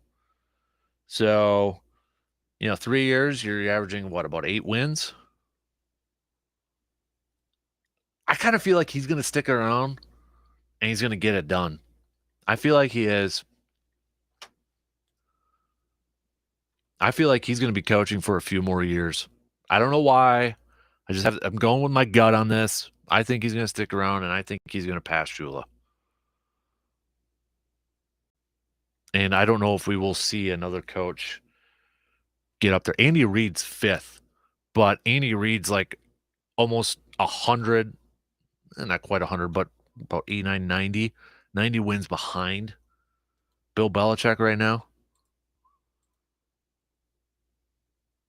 And Andy Reid's 6 years younger than Bill Belichick too. So, I mean, maybe he can make a jump up there. But if you're looking at, the next highest current coach on here, Jeff Fisher, for crying out loud, is 11th on this list with 173 wins. But if you're looking at the next closest current, it's Mike Tomlin at 18. At number 18, he's got 155 wins. And he's at the age of 50. Sean Payton and Pete Carroll are at 21. So, I don't think we have I think Belichick's going to get it, and I think it's going to be one of those records that it's going to take a while to get to, if we ever get to it. Hey, Mike McCarthy is 24th on this list. He's tied with Marv Levy, in case anybody was wondering. So he's going to pass Marv Levy. He'll probably pass Bill Cowher. Bill Cowher's at 149. Mike McCarthy and Bill Cowher actually have very similar records. Bill Cowher's in the Hall of Fame. Just passing along. I'm just saying. All right, let's take a quick break and let's talk some Badgers. Badger football with a homecoming victory. Badger men's hockey with a big sweep over UMD. We'll talk a little volleyball. Lots to catch up on with RJ Cardinal after this break.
Big Worm, I like that text, man. Says morning, Dan. Big Worm here, doing our bench start cut, benching Michael Myers, and he brings the numbers with him. I like this. Benching Michael Myers, total kills 92. Cut Freddy Krueger, total kills 62. Start Jason, total kills 170 plus. Honorable mention is Pinhead from Hellraiser, total kills 321. Horrible movies though. Bringing the numbers, breaking the research. That a boy, Big Worm. Favorite horror movie is The Exorcist. What's yours, Dano?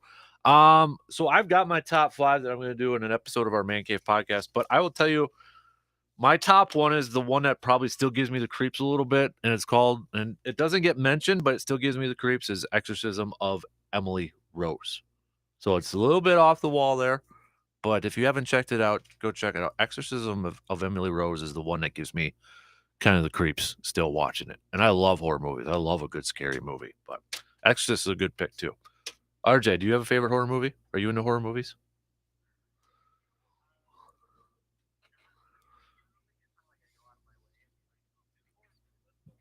Mm-hmm.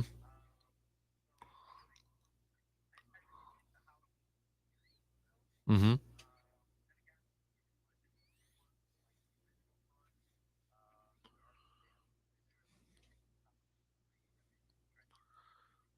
Yeah. It's like the TVs or something like that, right?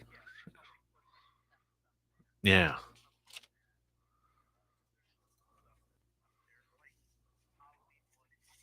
Mm-hmm. Right?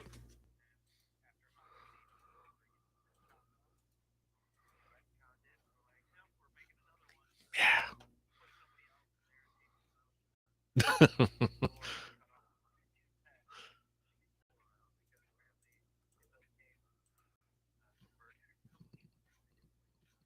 Right. Exactly. Yeah. So you haven't watched? I just finished the new one last night. So you haven't watched that one yet? Yeah. Yeah. It's okay. It's okay. We'll see if it actually ends though. I've got my doubts. So right. Exactly. The rest of you, you can play along. Send us your text, tweets, Facebook, all that good stuff. RJ, what was it like in the atmosphere for homecoming when the Badgers dropped 21 points in the first quarter there? It'd have been pretty rocking at Camp Randall.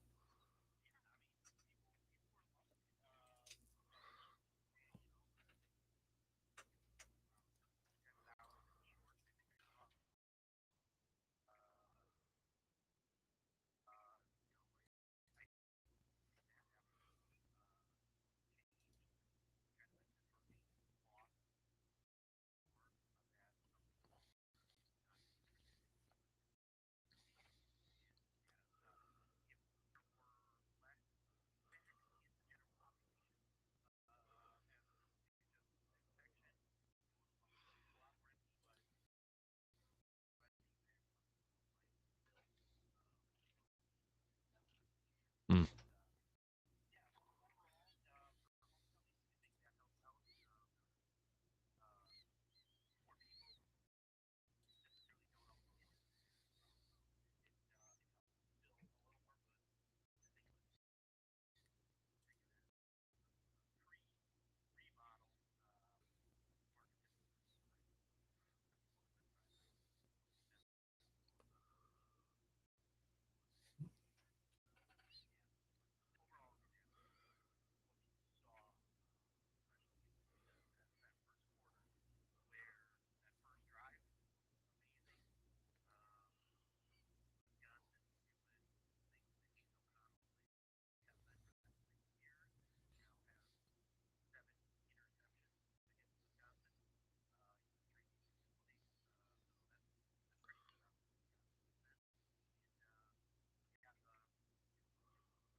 Yeah.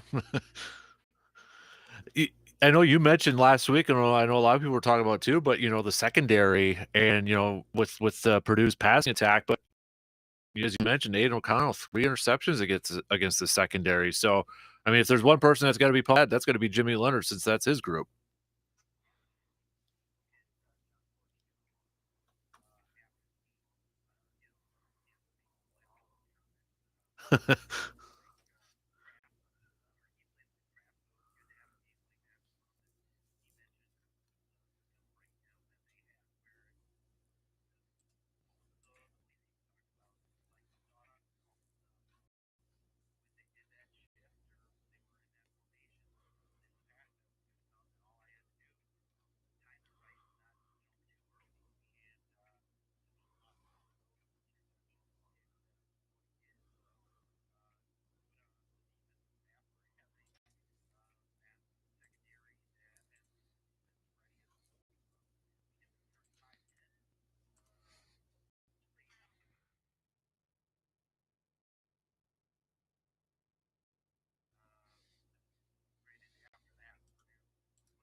Mhm. Yeah.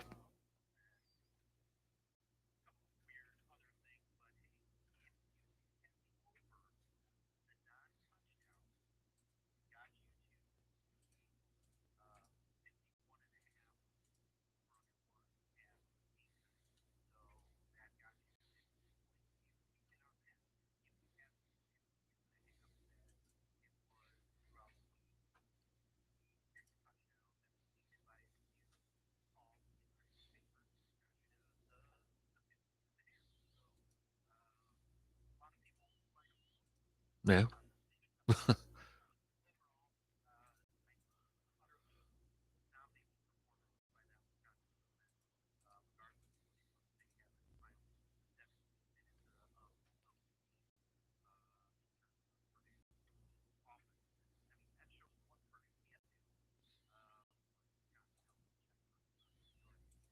So the Badgers are on a bye week this week, and Jimmy Leonard had said after the game that he wants to essentially communicate his plans, like if he were to get the job, his plans for the future of the program, if he was the head man, to his players and that sort of thing.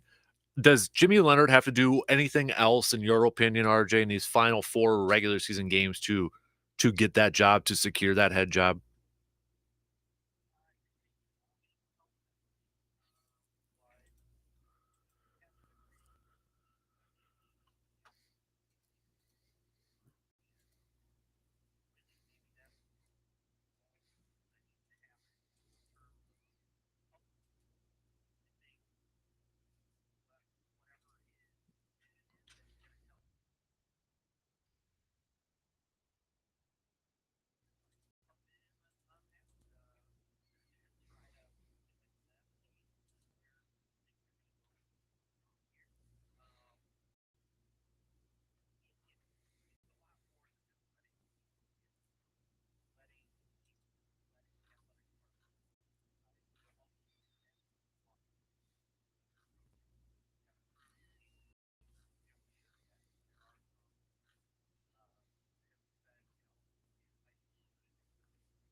That's I'm glad you brought that up because I was actually looking at that late last week too, and I couldn't find anything.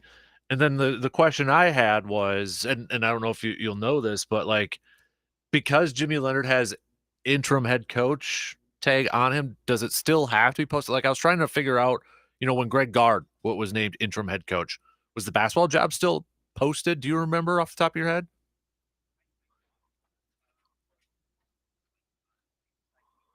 Yeah.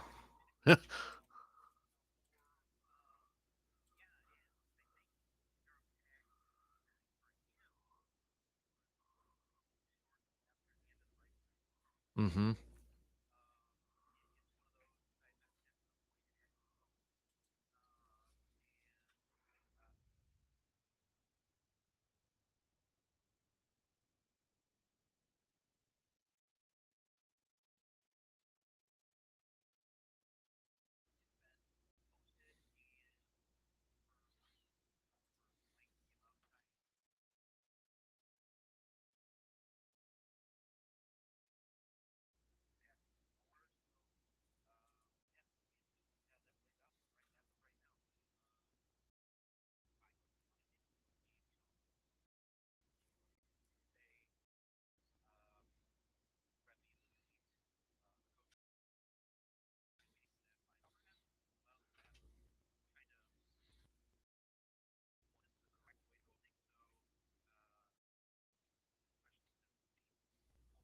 Mhm.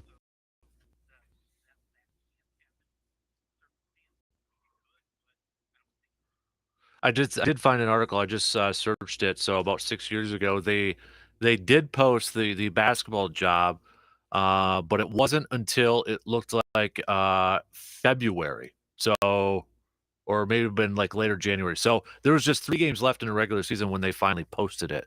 So there was this article that I'm reading kind of said that was a good side for Greg Gard because maybe at that time he proved he was worthy of the job at that point. So I guess there really is no time frame to put it up there. I guess.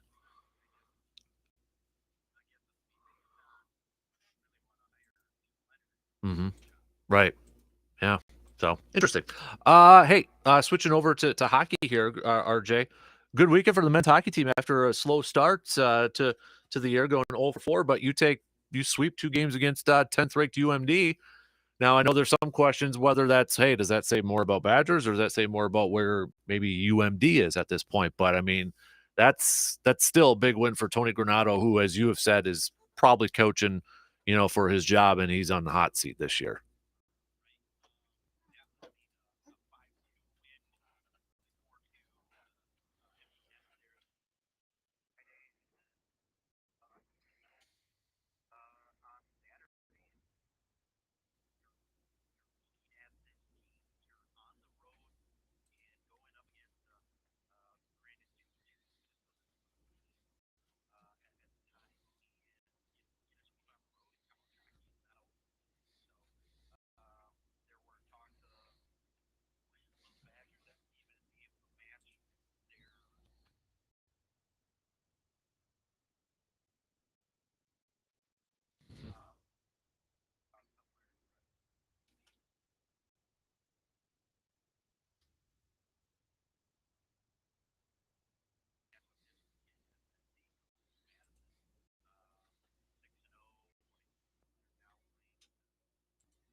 RJ Cardinal, our Badger analyst, joining us here this morning to say it's been a, I guess, interesting week or so for the women's volleyball team. Off the court stuff going on.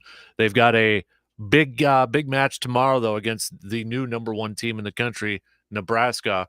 I know we kind of talked a little bit about it last week, but Badger volleyball getting the win against Michigan on Sunday. They were ranked 25th. Michigan was at that point. Wisconsin stays at 5.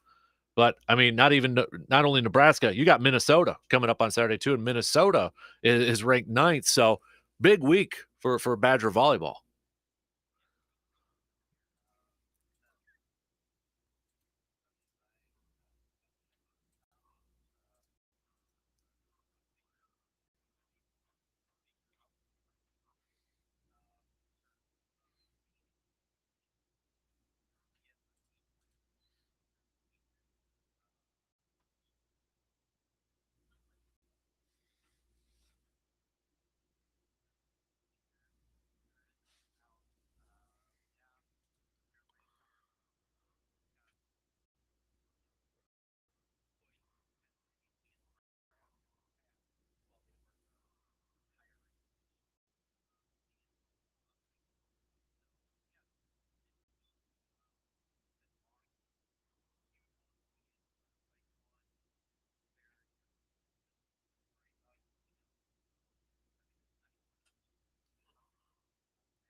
And then to kind of wrap it up here, RJ, I know Badger basketball is getting close. They've got a scrimmage actually against UW Eau Claire this weekend.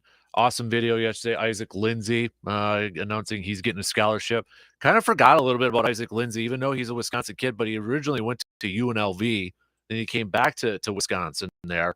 So I guess my question to you, RJ, is there a player that you're really kind of curious to see if they can make a jump this year? Like, is there that player that you're really kind of curious to see how much playing time or if they can be a big time contributor this year?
He's RJ Cardinal. We don't have a game to pick this weekend, so you can enjoy some some time off here there, RJ. So appreciate the time as always, buddy, and you have a fantastic week. You got it. There you go. There's RJ Cardinal bringing it as always. Everything related to the Badgers. We got to take a quick break here, though. Okay, gonna do that. Then we'll cover some bases. Wrap up this Tuesday program. Last call for your bench start cut picks. Last call for any grind my gears. All that good stuff. We'll be back.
Changing of the seasons is looking, well, pretty spectacular. Looking pretty good, Wisconsin here. All those leaves that are changing colors, but maybe these changes of the season is inspiring you to also do some changing around your home. Thinking about changing up that furniture or layout in your home, but not sure where to start?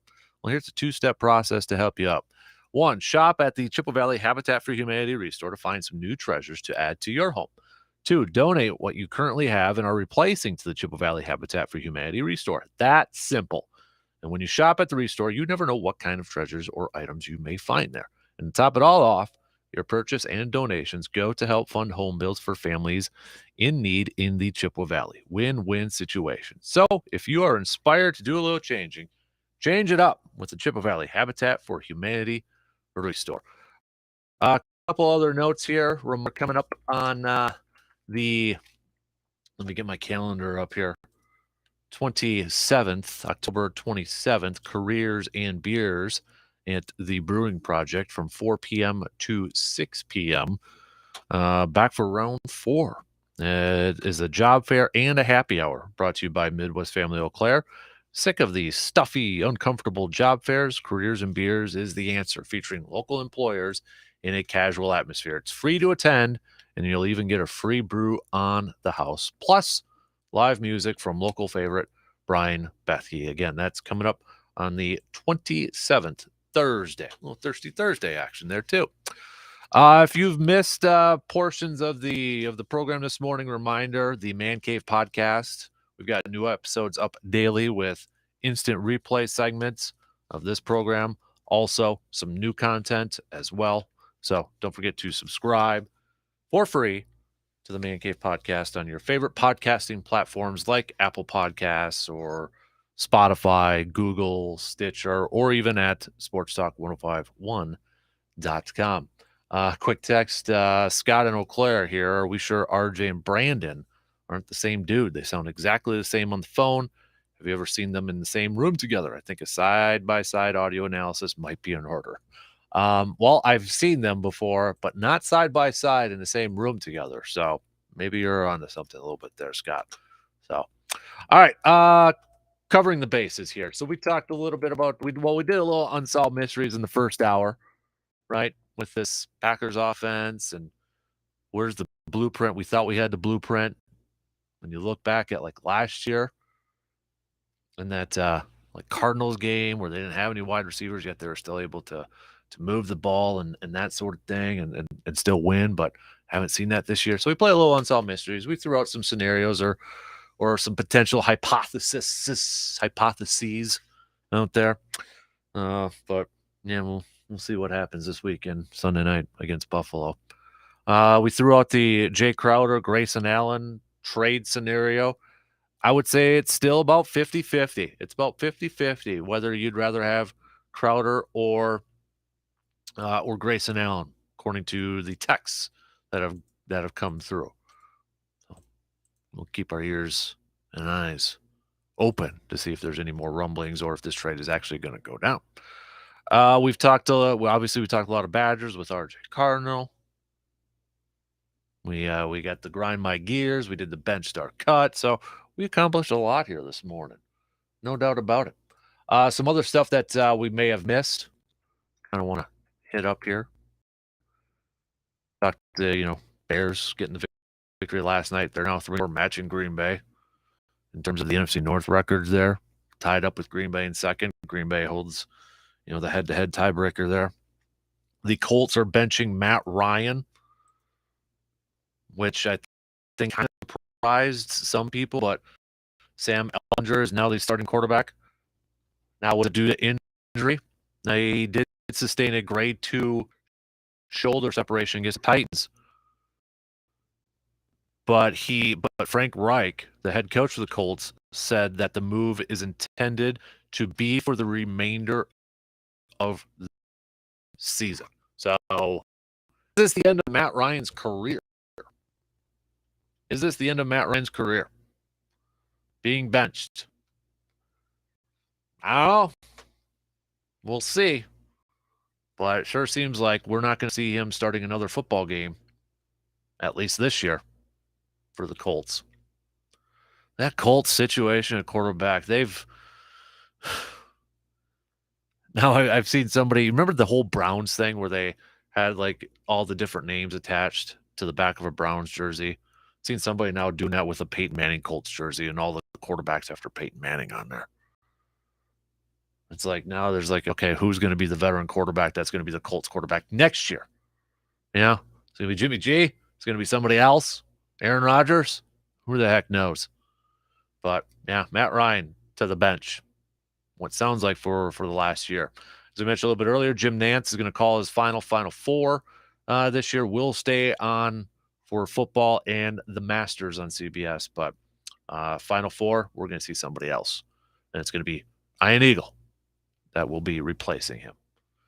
He's pretty solid. Ian Eagle's pretty solid. So some other stuff we kind of wanted to catch up on. As we mentioned too, Jets, after finding out that their rookie running back, Breece Hall, who might have been the favorite for offensive rookie of the year, ended up tearing his ACL. So what do the Jets do shortly after?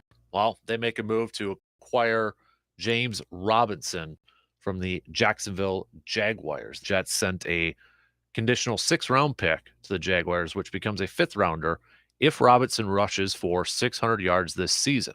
He already has 340. So the Jets, 5-2, going. They're like their GM Joe Douglas sending a message in that locker room. Hey, let's do this thing. We can do this. Let's get to the postseason and make some noise. So one of their big-time players at a position where the Jets want to run the football. They like running the football. They run the football a lot. They lose one of their key players. They go out there and make a move, which to many Packers fans out there Packers fans wish that their team would do the same exact thing. So, yeah. Trade deadline a week from today. All right, coming up tomorrow is a Wednesday, which means stock reports are due. We'll do a little good vibes Wednesday coming at you. Also, we'll do another showdown between 2 more years. Remember, that's our bracket challenge that we got going on where we try to decide who or which year was the best year of all time between 1963 and 2010 with 3 categories: sports, movies, and music. So tomorrow should be a good one. Have a fantastic rest of your Tuesday, everybody. Appreciate all the texts, the tweets, Facebook posts, messages, all that good stuff. Appreciate it. You have yourself a fantastic Tuesday. We'll be back at it again tomorrow morning, just past 6 a.m.